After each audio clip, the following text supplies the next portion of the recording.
Efésios 6, versículo 10, lendo da Nova Versão Internacional.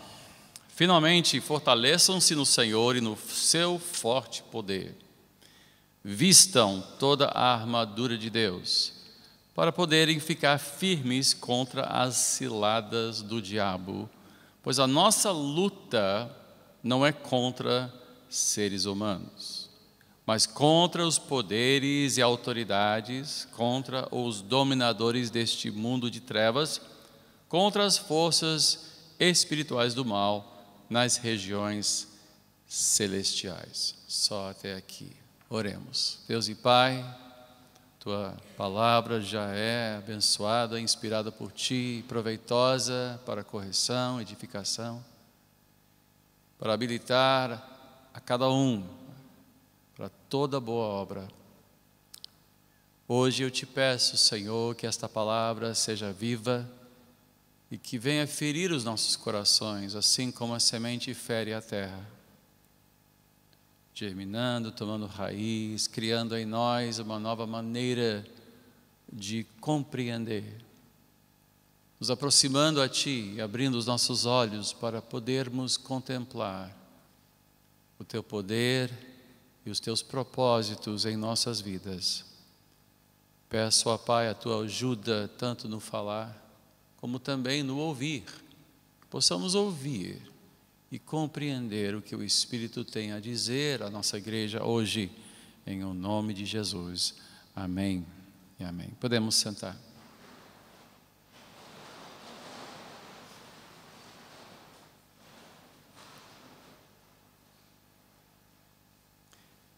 Estamos passando por uma época do ano que é de transição entre o calor e o frio. Pelo jeito, o calor já passou, o verão acabou, graças a Deus. Estava muito quente. O maçarico não aliviava aqui, todo domingo batendo um sol tremendo. E agora estamos enfrentando dias de frio, noites de mais frio ainda. Mas nós não levamos muito a sério o frio, vamos dizer a verdade. O brasileiro não leva a sério o frio. Haja visto as pessoas que se esqueceram, embora venham todo domingo, se esquecem que aqui tem ar-condicionado e estão passando frio aqui esta manhã, porque não se agasalharam, não trouxeram casaco. E nós simplesmente não levamos a sério o frio. Achamos que, imagina se vai fazer frio no Brasil ou aqui no Rio de Janeiro pelo menos. E por causa disto, o que nós vemos agora é uma epidemia, microepidemia de sinusite e gripe, e pneumonia e toda sorte de males respiratórios, em função do quê? Simplesmente o despreparo e de não levarmos a sério coisas que não enxergamos.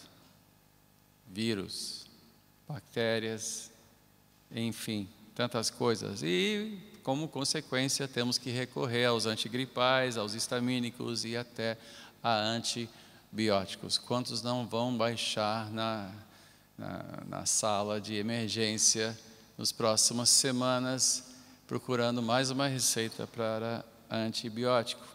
Com dias de cama, trabalho perdido, muita dor, muita insônia e pior, vão contagiar os seus familiares e todos vão sofrer deste mal.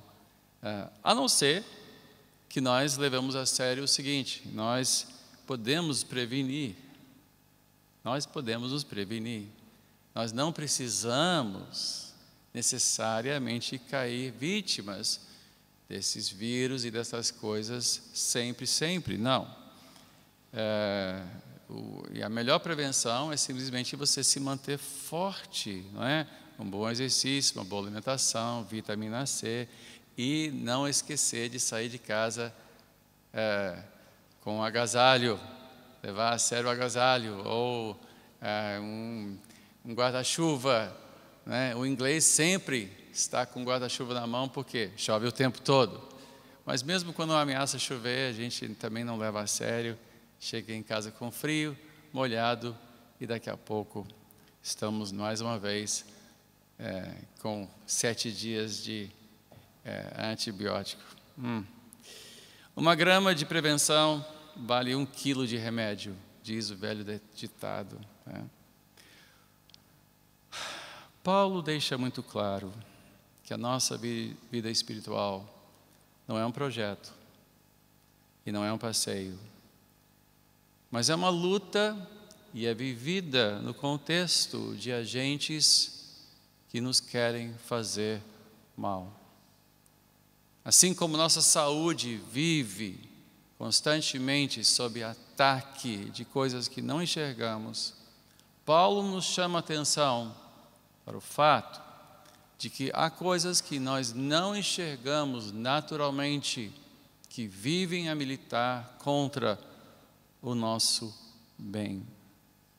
Para vencer estas forças e para continuar firmes na nossa jornada com Cristo, nós precisamos levar a sério a imperiosa necessidade de nós nos prevenirmos, de nós nos fortalecermos, porque o remédio para este tipo de ataque é por demais amargo. Não é uma injeção, não é um antibiótico. Muitas vezes são perdas e danos que adentram nossa vida, afetam a nossa família, levam os nossos filhos para longe dos caminhos do Senhor e acabam nos levando a derrotas e perdas frequentemente irreparáveis.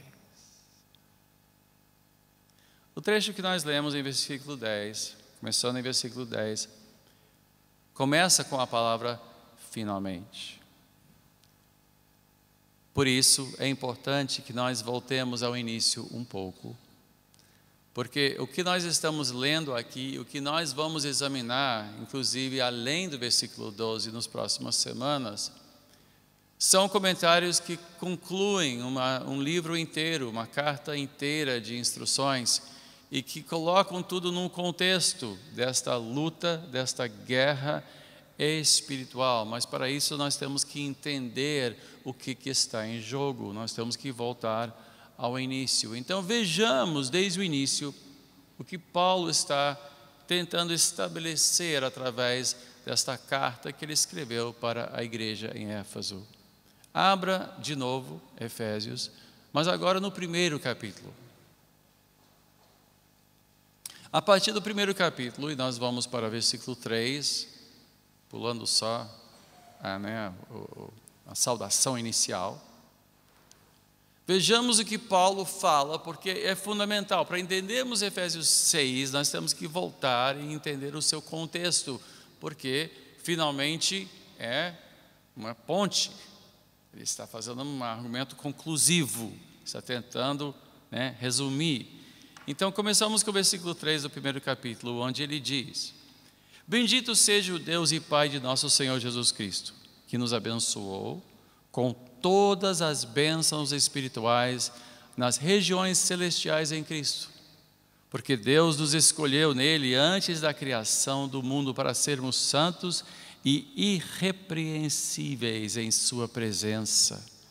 Em amor, nos predestinou para sermos adotados como filhos por meio de Jesus Cristo, conforme o bom propósito da sua vontade, para o louvor da sua gloriosa graça, a qual nos deu gratuitamente no amado. Nele temos a redenção por meio de seu sangue, o perdão dos pecados, de acordo com as riquezas da graça de Deus, a qual Ele derramou sobre nós com toda a sabedoria e entendimento, e nos revelou o mistério da sua vontade, de acordo com o seu bom propósito que Ele estabeleceu em Cristo, isto é, de fazer convergir em Cristo todas as coisas, celestiais ou terrenas, a dispensação da plenitude dos tempos. Nele fomos também escolhidos, tendo sido predestinados conforme o plano daquele que fez todas as coisas segundo o propósito da sua vontade, a fim de que nós, os que primeiro esperamos em Cristo, sejamos para o louvor da sua glória. A nossa vida em Deus não começou propriamente no dia em que confessamos Cristo como nosso Senhor e Salvador, mas começou desde antes do início dos tempos. Deus já nos conheceu, já nos escolheu, desde antes de tudo começar. Antes de dizer, haja luz, Deus já conhecia o nosso nome e havia nos escolhido para sermos seus filhos, para nos adotar. Teve que nos adotar porque, em virtude do pecado de Adão, a natureza se revoltou, o homem foi mergulhado nas trevas e nasceu no pecado. Todos nós nascemos no pecado e todos nós nascemos inimigos de Deus. Nós que não éramos povo, como disse Pedro, nos tornamos povo mediante o sacrifício de Cristo Jesus. Isto tudo para a sua glória, para o louvor da sua gloriosa graça, Ele derramou sobre nós gratuitamente a sua salvação e o seu amor. Ninguém merece isto, ninguém pode merecer isto. Deus não ofereceu salvação, Ele nos salvou. Pelo sangue de Cristo, Deus nos salvou. E todos que creem em Cristo Jesus, que digam amém. Você pode dizer amém. Por quê? Porque Ele escolheu, Ele fez uma obra em nossas vidas gratuitamente, soberanamente. Isso faz parte do plano de Deus para se glorificar a si mesmo. E quando nós ouvimos e cremos, é que fomos selados então pelo Espírito Santo, que é a garantia da nossa herança. Sim, pois pelo ouvir é que vem a fé, e o ouvir vem pela palavra de Deus. Quem então creu e seguiu, este será salvo. Mas Paulo diz que a vida espiritual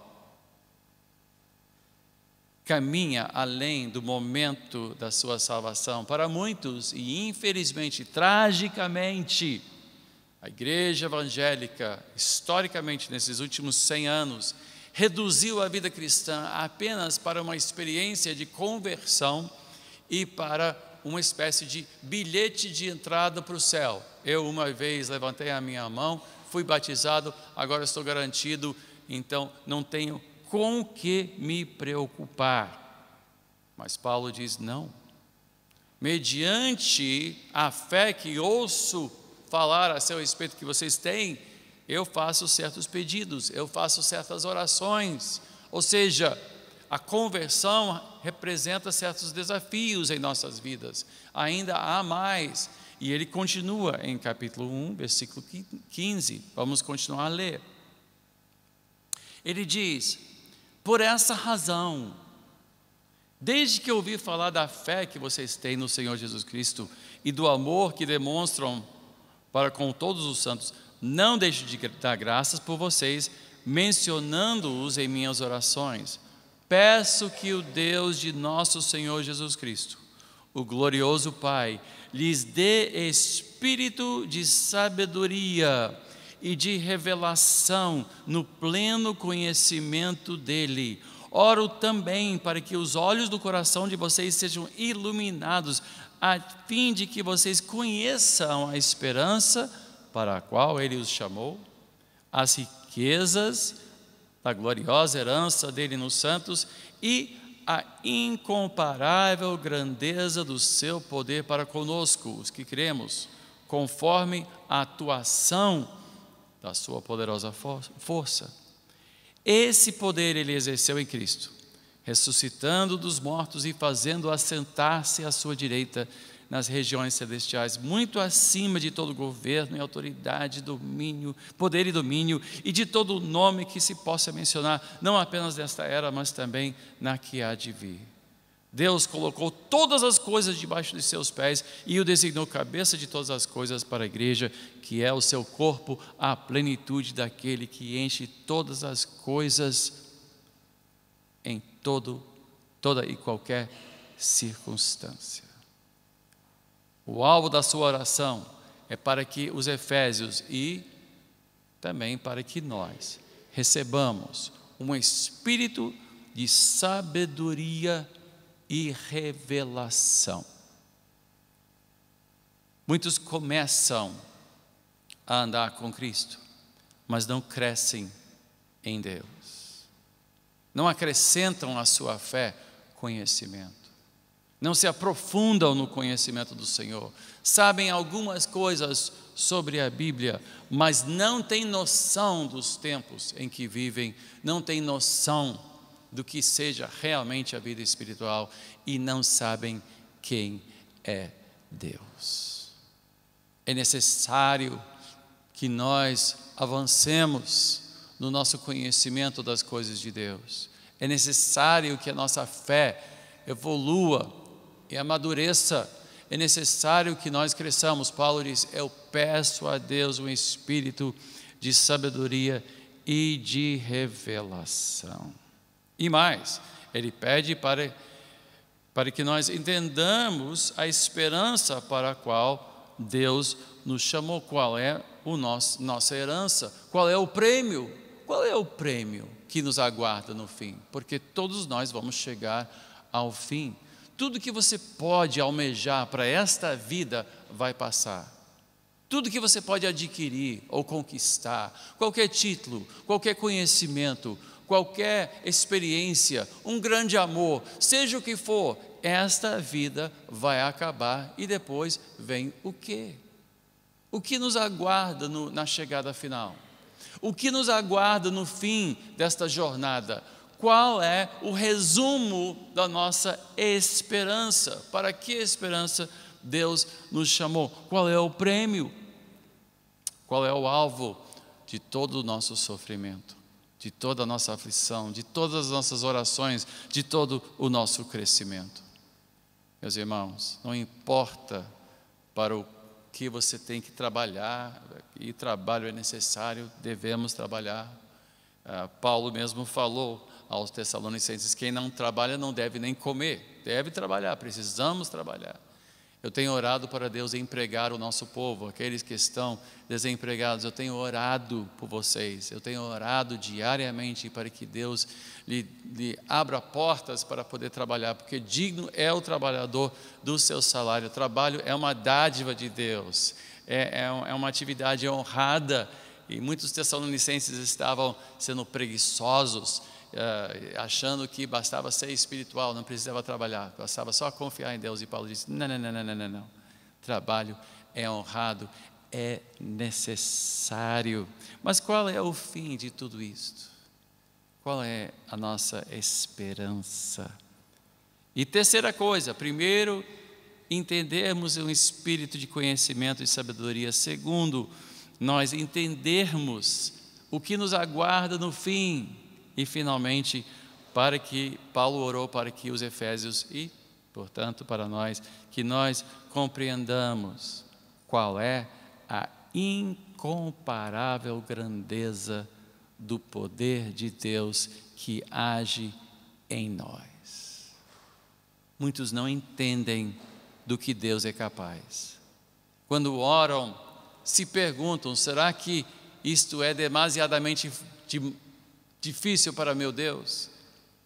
E para muitos, seu Deus é pequeno demais. Deus é muito maior do que você pode sequer imaginar.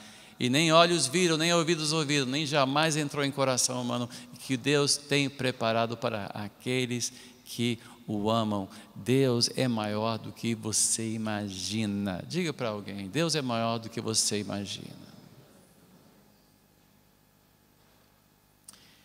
E o poder de Deus que atua em nós é o mesmo poder que ressuscitou Jesus Cristo dos mortos. Veja só, Efésios 2.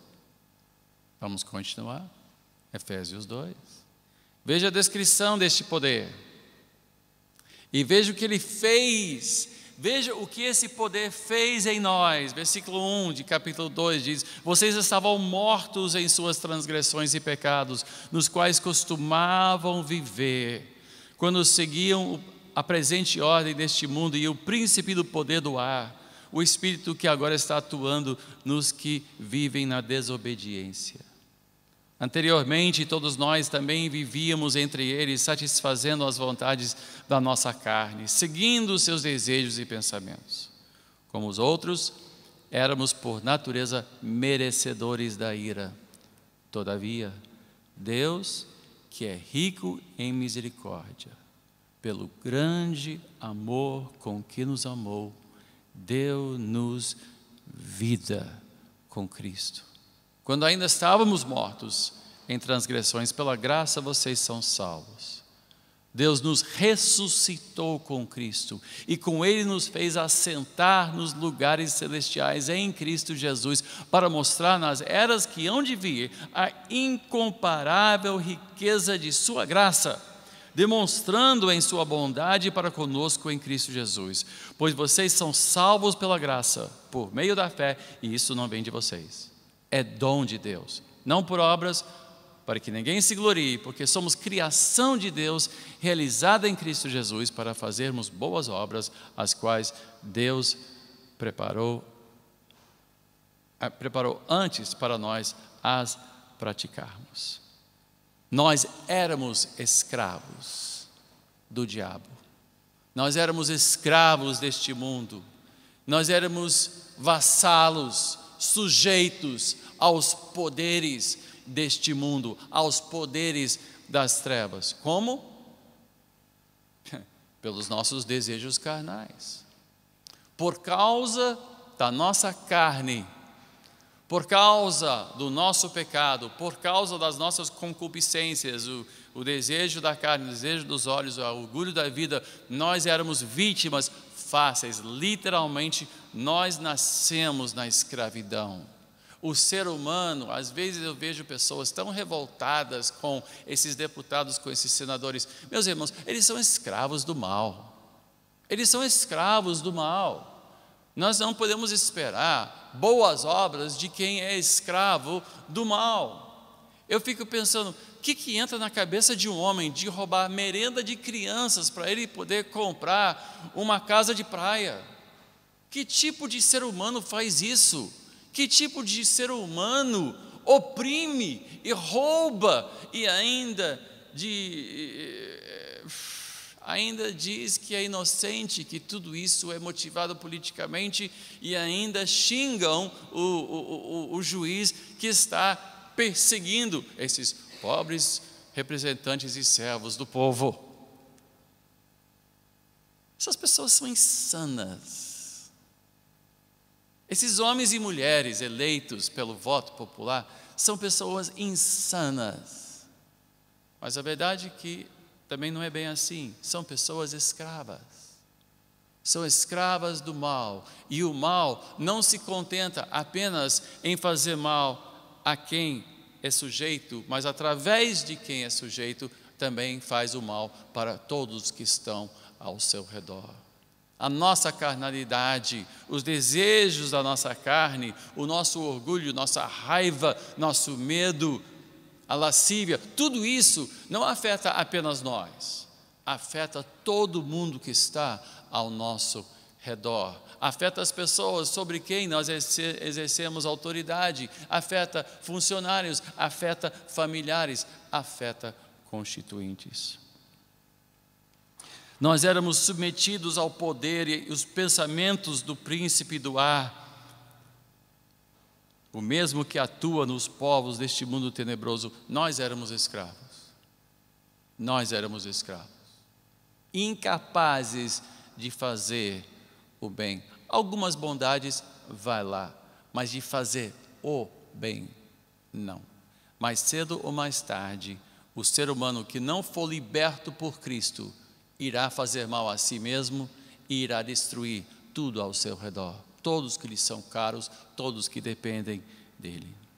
Mas Cristo nos salvou e nos fez assentar em lugares celestiais com Cristo, o lugar de onde Ele rege todas as coisas. Ele fez isso de graça. Ninguém merece essa posição de autoridade, ninguém merece essa capacidade de se ver livre. Isso Ele fez gratuitamente, literalmente. Ele nos criou para fazermos boas obras. E mais, Ele cancelou a nossa dívida com Deus, fazendo a paz entre nós e Deus. Não só nos assentou, mas em lugares celestiais, como também Ele nos deu acesso a Deus, cancelando a dívida que nós tínhamos com Deus. Versículo 14, 15 e 16, esse mesmo capítulo.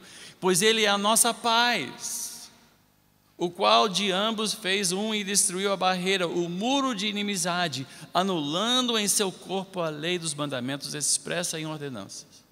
O objetivo dele era criar em si mesmo, dos dois, um novo homem, fazendo a paz e reconciliar com Deus os dois em um corpo, por meio da cruz, pela qual ele destruiu a inimizade. Portanto, amados irmãos, agora nós somos dele, somos família de Deus, e juntos estamos sendo edificados para sermos um santuário, morada de Deus e do seu Espírito. Mais que vencedores, livres do pecado, perdoados por Deus, sentados com Cristo em lugares celestiais. Olha que vitória que Cristo operou em nossas vidas. Todo aquele, olha, eu vou ler isso de novo. Todo aquele que crê em Cristo Jesus, foi selado pelo Espírito Santo, como acabamos de ler, é mais que vencedor, é livre do pecado, é perdoado por Deus, é sentado com Cristo em lugares celestiais, reinando com Cristo neste momento. Parece que nada pode dar errado e que tudo vai dar certo, não é não? Mas é assim que a nossa vida está? Alguém aqui anda aflito ou se sentindo derrotado de vez em quando? Alguém aqui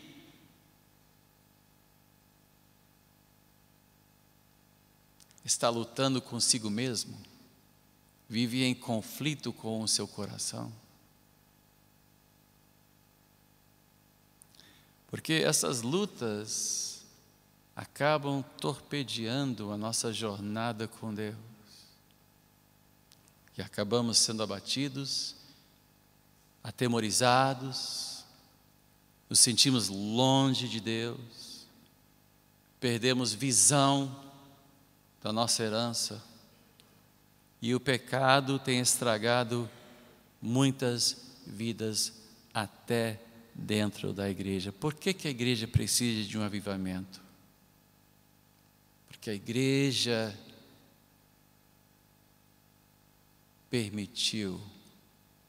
se permitiu se escravizar de novo pelos seus maus desejos.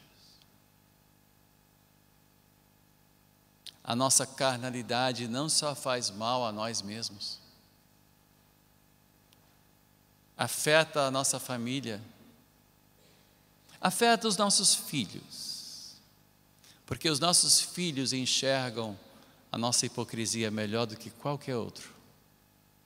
Enxergam em nós o nosso culto, que parece muito caprichado, mas eles sabem da nossa indisciplina. Eles enxergam muito bem as nossas falhas. E o que acontece? Contagiamos os nossos filhos. Eles se tornam tão carnais quanto nós o somos, só que sem o compromisso de manter a fachada cristã. E então o inimigo vem e arrasta-os para longe. Fazemos mal ao nosso casamento, fazemos mal aos nossos entes queridos. Este mal não só polui nosso coração, como também faz mal aos que estão perto de nós. Então é importante entender que nós estamos ainda no meio de uma luta, de uma guerra, que tudo isso que Cristo fez por nós, e Paulo é muito claro sobre o que isso tudo fez por nós, mas ele diz, mas eu oro por vocês, eu oro pelos Efésios, vocês Efésios, eu oro para que vocês entendam as coisas. que tenha um espírito de sabedoria.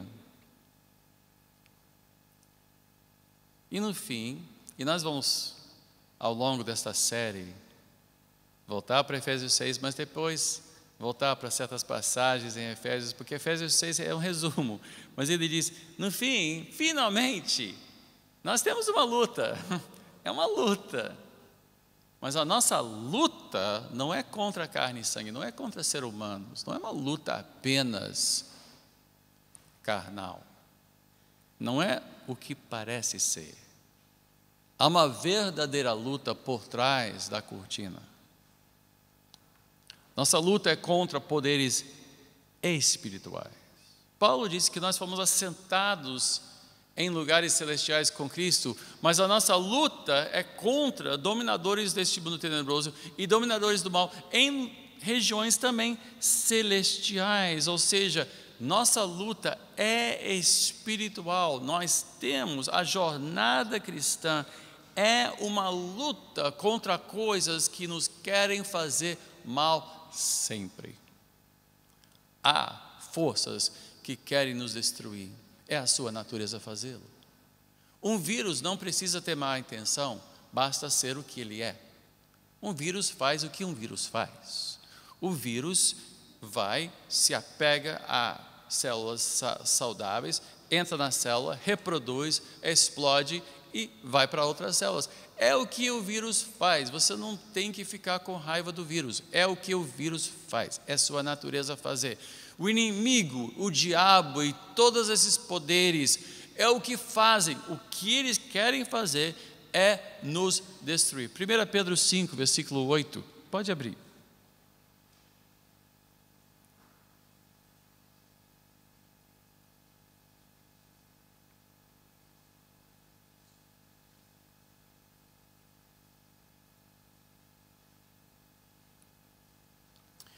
Pedro, capítulo 5, versículo 8 diz: estejam alertas e vigiem, o diabo, o inimigo de vocês, anda ao redor como leão, rugindo e procurando a quem possa devorar. Resistam-lhe, permanecendo firmes na fé, sabendo que os irmãos que vocês têm em todo o mundo estão passando pelos mesmos sofrimentos. Ou seja, isso não acontece porque você é especial. Há pessoas que dizem, Deus, eu estou sendo perseguido pelo diabo porque de repente Deus tem um plano especial para mim. Não, o diabo persegue de graça. Todo aquele que é de Cristo será perseguido pelo inimigo. Todo aquele. Não é porque você é especial que você está sendo perseguido. Não é porque Deus tem um plano especial para você que você está sendo perseguido. Você não está apanhando, vocês estão passando por lutas e batalhas, porque daqui a pouco Deus vai revelar um grande propósito para a sua vida, né? Não, todos nós somos alvos. Diga para o seu vizinho, você é alvo do diabo. Pode dizer, você é um alvo do diabo. Não duvide disto. Todo aquele nascido de Deus, e ele diz, todos estão passando por isso. Pedro deixa muito claro, todos. Agora, é importante que você entenda que o diabo entende disto. Gente, eu não entendo nada de política, eu sinceramente, e o noticiário também não me ensina absolutamente nada, porque eu não acredito em metade do que dizem. Eu acho que metade é propaganda, é boato, sei lá. Mas se eu estudasse por 10 anos a política, eu acho que eu entenderia alguma coisa. Né? Digamos que eu vivesse bastante para estudar 100 anos a política. Eu acho que eu ficaria muito bom nisso, né? Dizem que alguns desses deputados já têm 30 anos de casa, e esses aí são feras, né? Eles sabem navegar e tal, e negociar e tal. Imagina se eu tivesse 100 anos. Pior, imagina se eu tivesse 1000 anos de capacidade política, de entendimento. Então ninguém, olha, o Eduardo Cunha não chegaria nem perto de mim, porque eu seria mais sagaz do que ele. O Jucá nem poderia comigo, porque depois de 1000 anos de experiência, eu saberia dar voltas nele e ainda, né? O diabo tem milhares de anos de experiência tentando cristãos, derrotando cristãos descuidados. Ele é muito esperto. Ele é. Ele faz isso desde o início dos tempos. Desde Eva. Será que Deus falou? Será que Deus falou? E ela, será que ele falou? Ele é muito sagaz. E mais, ele tem uma experiência larga. Ele tem tanta experiência que, sinceramente, meus irmãos, eu não sei como a gente conseguiria resistir às armadilhas dele. Que esperança nós temos contra um inimigo tão sagaz? Eu não estou dizendo que ele é forte. Eu não acredito nesses filmes que mostram, né, prédios caindo e mesas flutuando e tal. Eu não acredito nessas coisas. Mas eu acredito que ele é sagaz. Ele é o pai da mentira. E em termos de tentar tropeçar crentes, ele é perito. Aliás, ele é o maior perito de todos os tempos em tentar e em enganar cristãos. Ele é o perito. Não tem ninguém melhor do que ele para tentar cristãos e para destruir cristãos. Ai de nós para enfrentar um inimigo desses. Só que o que nós temos para nos defender contra ele? Primeiro, nós temos uma esperança eterna. Segundo, nós temos o poder de Deus que atua em nós, e maior é aquele que está em nós do que aquele que está neste mundo. Quem está do nosso lado é mais forte do que ele. O inimigo age, mas Deus está agindo também. Paulo orou pelos Efésios e nós também devemos orar por essas coisas, e durante esse jejum eu espero que nós oremos a Deus pedindo que Ele nos dê um espírito de revelação e sabedoria para que nós tenhamos os olhos abertos, para que nós entendamos as coisas. Uma das coisas que está acontecendo no Brasil é que ninguém parece entender o que está acontecendo. Ouvimos muitas coisas, mas quem realmente traz uma luz para isso? De um lado é golpe, do outro lado não é nada disso, e eu não sei o que e tal. E há tantas versões, e sinceramente, vai ouvir quem? Eu ando, depois de seguir um pouquinho o noticiário, eu recorro muito à oração. Eu digo, Pai, derruba os iníquos, traz juízo sobre essa nação, mas aviva a Tua igreja. Aviva a Tua igreja e concede-nos entendimento. Eu não preciso entender como o Congresso funciona, porque eu não estou lá, eu não vou visitar, eu não vou lá, eu não tenho, digamos, ingerência sobre o Congresso Nacional, mas eu posso orar para que Deus salve esta nação, porque essa nação está indo para o brejo, essa nação está quebrando, as coisas estão ficando muito, muito sérias, e o fundo do poço pode ficar muito mais fundo do que nós temos visto. Então eu tenho orado, dito Senhor, eu quero entender como orar, pelo que devo orar. Segundo, eu tenho que manter os meus olhos fitos no alvo, na minha herança.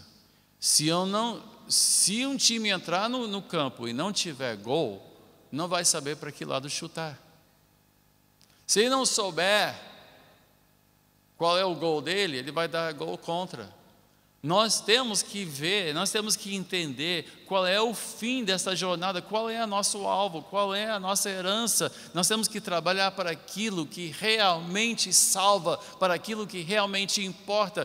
Tem pessoas gastando sua energia vital, suas orações, seus dias e suas noites em coisas que não levam a absolutamente nada, são preocupadas com coisas bobas, com coisas tolas, estão perdendo noção do alvo. Nós temos que pedir a Deus: Senhor, mostra-me o alvo. E mais, eu tenho que entender a cada dia mais o poder de Deus. Por isso que Paulo disse, eu vou ler de novo o nosso texto inicial: finalmente, fortaleçam-se no Senhor e no seu forte poder. Nosso alvo durante esta série vai ser o fortalecimento de cada um no poder de Deus. Alguns aqui estão fracos, precisamos nos fortalecer. Vistam toda a armadura de Deus. Agora ele está dizendo como se fortalecer. Vistam toda a armadura de Deus para poderem ficar firmes contra as ciladas do diabo. Pois a nossa luta não é contra seres humanos, mas contra os poderes e autoridades, contra os dominadores deste mundo de trevas, contra as forças espirituais do mal em regiões celestiais. Precisamos entender melhor as dimensões desta luta na qual nós estamos inseridos, porque nós estamos numa luta. Muitos não entendem que estão numa luta. Alguns se esquecem de que estão no meio de uma luta. Alguns acham que seu problema é o seu vizinho, ou a sua sogra, ou o seu chefe, ou o dinheiro, ou a economia, ou deputado não sei quem. Esses não são os nossos inimigos. Não é contra isso que nós estamos lutando. Ontem à noite, o meu vizinho deu uma festa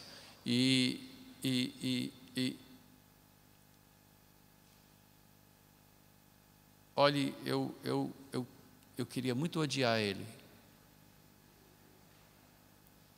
Muito. Eu queria.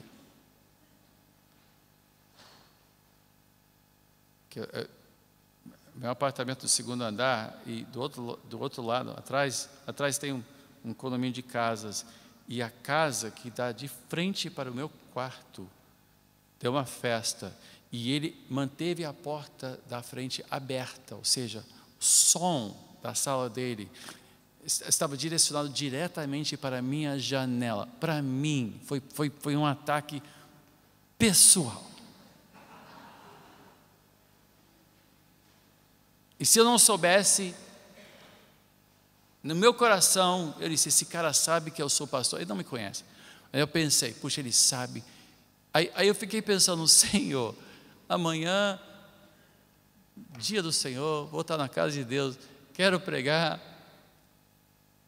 Aí eu estava lá e fechei tudo, coloquei o travesseiro. Eu peguei, sabe aquela espuminha que você põe no avião, né? Você põe, botei espuma, mesmo assim, a parede tremeu. Era samba.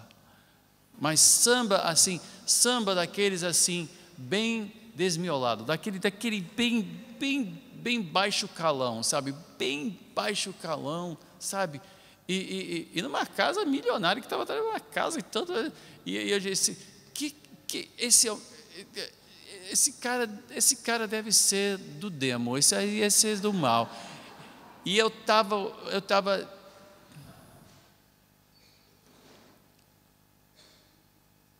e eu confesso que eu queria pegar 3 ovos. E eu fiquei pensando: quanto é que custaria uma daqueles atiradores de paintball? Quem sabe o que é paintball? Paintball, você dá aquele tiro e dá aquele mancha.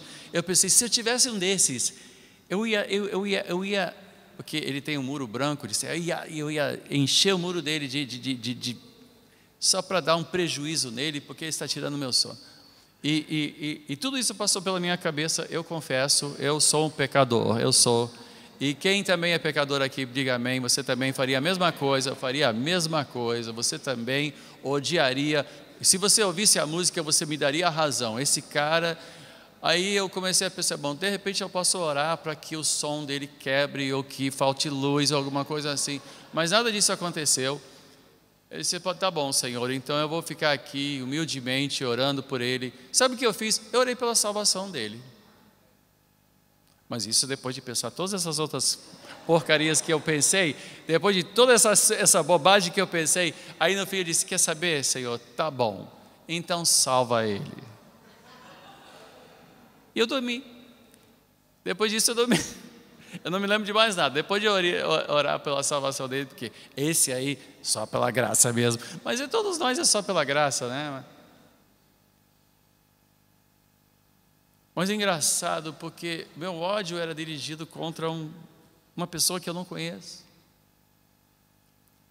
E como o inimigo é sagaz, ele faz a gente pensar que o nosso inimigo é um fiscal. Que nosso inimigo é um concorrente de negócio, que nosso inimigo é a nossa sogra, ou que nosso inimigo, né? E quando de fato, em tudo isso eu tenho que entender que nesse conflito há uma resposta carnal, mas o que nós lemos no início?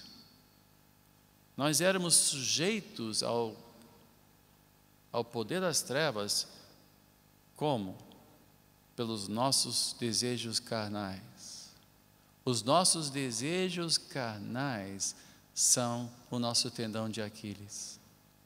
É o que nos derruba e é o que nos faz vítimas do mal.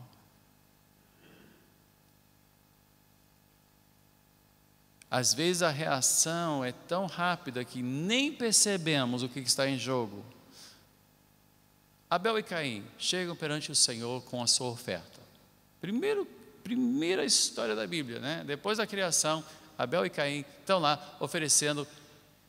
Deus aceita a oferta de Abel, rejeita a oferta de Caim, e Caim fica com raiva. O que ele diz? Caim, o pecado jaz à porta. Cabe a você dominá-lo. Quando a gente fica com raiva, e olhe, eu vou falar do ponto de vista dos homens. O homem sofre com esse problema de raiva.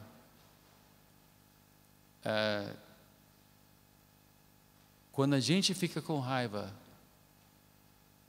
quando algo realmente nos faz subir o sangue, a cabeça, entenda que logo em seguida, à porta, tem algum pecado só esperando para nos pegar e nos fazer mal, nos destruir, causar danos.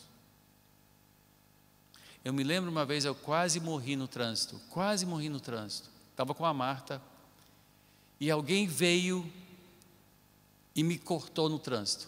Estava subindo para o túnel, Lagoa Barra.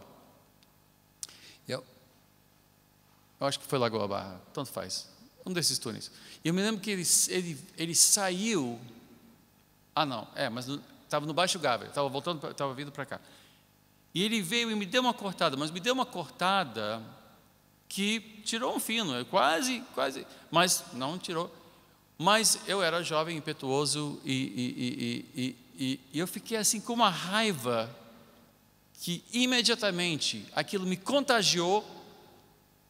E sabe o que eu fiz? Eu fui acelerar para passar por ele e fazer a mesma coisa com ele, né? Eu nem sempre fui essa pessoa dócil e espiritual que você vê na sua frente. E eu queria pegar ele, mas de repente a Marta deu um grito, porque eu não tinha visto um carro vindo ainda mais rápido pela minha direita. E se eu não tivesse parado por um instante, eu teria batido com esse carro e certamente teria sido um acidente muito, muito grave, porque nós estávamos em alta velocidade. Por causa de um momento de descontrole, um momento de raiva, eu ia fazer o quê? Eu ia revidar.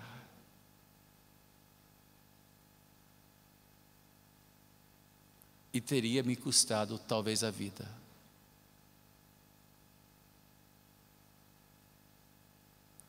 Quantas vezes nós somos provocados?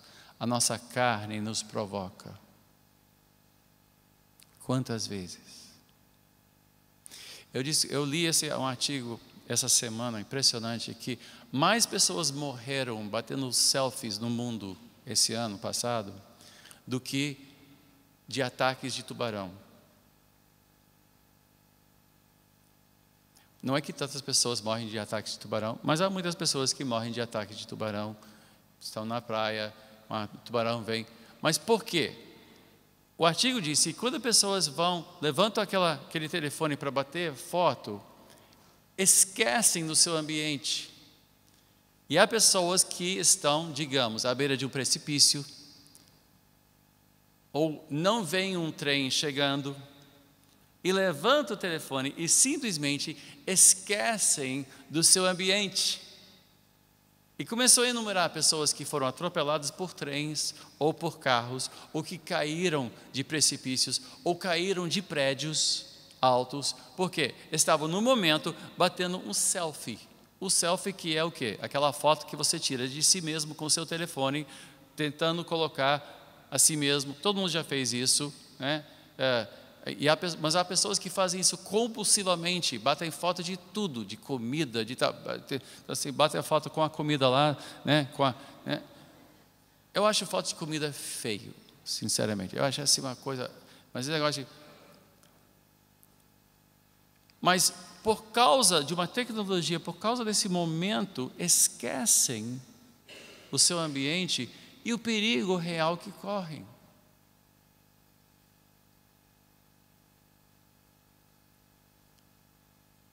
Nós nos esquecemos que há inimigos que nos cercam e que querem nos fazer mal. E a desatenção é a deixa deles para entrar e nos fazer tropeçar. E com o tropeço, com o acesso de raiva ou qualquer outra coisa, danos são causados, perdas acontecem. Meus irmãos, esta vida espiritual não é um passeio. Nós estamos num campo de guerra. Ninguém pega a linha amarela sem fazer uma oração hoje em dia. Ninguém que passa pela linha amarela por cima da Avenida do Brasil, naquela região que, né, a gente chama de faixa de Gaza, faz isso sem estar olhando sempre o retrovisor, né, cuidando. Até retorno aqui na Barra, eu nunca paro no retorno, eu paro alguns metros antes do retorno, se o sinal estiver fechado, porque eu para poder logo sair, se necessário, posso escapar. Eu estou sempre vigiando, por quê? Porque nós somos cercados por marginais. Todo mundo aqui é freguês, todo mundo aqui é alvo. Seu carro é alvo, você é alvo. Eu tenho cuidado de onde eu estaciono, como eu ando, que horas do dia eu vou em certos lugares. Eu estava com o Waze, voltando do médico outro dia, e eu errei o caminho para a linha amarela, estava lá perto do miolo lá, no início do Presidente Vargas, e eu errei, porque o Waze não estava mostrando. Aí de repente eu peguei um caminho, e eu estava andando lá com a Marta, e de repente a rua foi se afunilando, foi fechando, as casas ficaram mais próximas, de repente eu passei por a rua mergulhou por debaixo de uma linha de trem. Ele disse, puxa, eu não queria estar aqui à noite não, esse lugar aqui é meio complicado. Eu estava olhando o Waze, e quando eu cheguei na Avenida Dom Helder Câmara, ele disse, espera aí, nós acabamos de passar por Jacarezinho? Eu não sabia. Ele disse, gente, o que eu fiz? Eu estava olhando o quê? Um telefone Eu não estava prestando atenção ao ambiente ao meu redor. Meus irmãos, boa parte do que acontece de mais grave na vida cristã e ao cristão acontece quando nós não estamos olhando o alvo, quando estamos desatentos, quando ignoramos o fato de que nós somos alvos de poderes e potestades e dominadores deste mundo tenebroso. O que nós vamos fazer durante as próximas semanas? Nós vamos nos fortalecer. Nós vamos tomar as vitaminas necessárias. Nós vamos acordar para a realidade espiritual que nos cerca, para que nós não sejamos vítimas fáceis desta guerra que nos rodeia.